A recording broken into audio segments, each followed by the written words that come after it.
let's talk about the parts of the bow and where you can touch the bow. Up here, this is called the tip.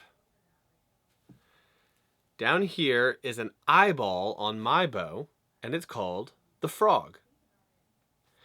All the way to the end is a screw. You can call that the screw or the nut.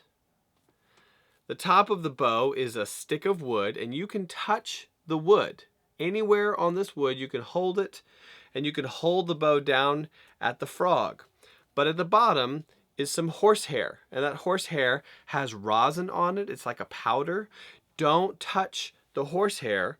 Your fingers have grease on them, and it will make the hair dirty. So, when you hold the bow, hold it at the frog. You can also hold the bow stick, the tip, the frog, the screw or the nut, and the horsehair. Now, let's talk about how to loosen and tighten the horsehair. Now, this bow has a little bit of a curve to it. In fact, the word bow means curve. And this screw at the end controls how tight the horsehair is. Like most screws, if you turn it to the left, it loosens. So let me show you. Turn it to the left. And if you go far enough, it gets a little bit floppy. You don't need to make that horsehair floppy.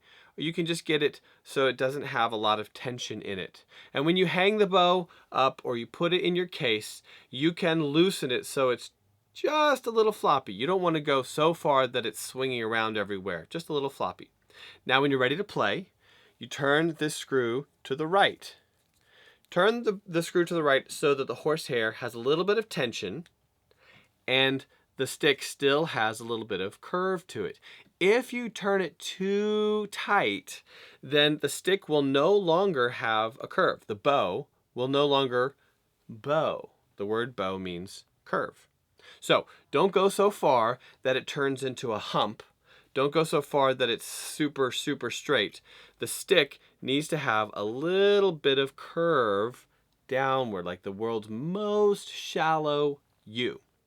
Let's look at the parts of the bow again and where you can touch. This is the tip. This is the frog. This screw is called the nut. You can touch the bow stick and the frog, but don't touch the horsehair.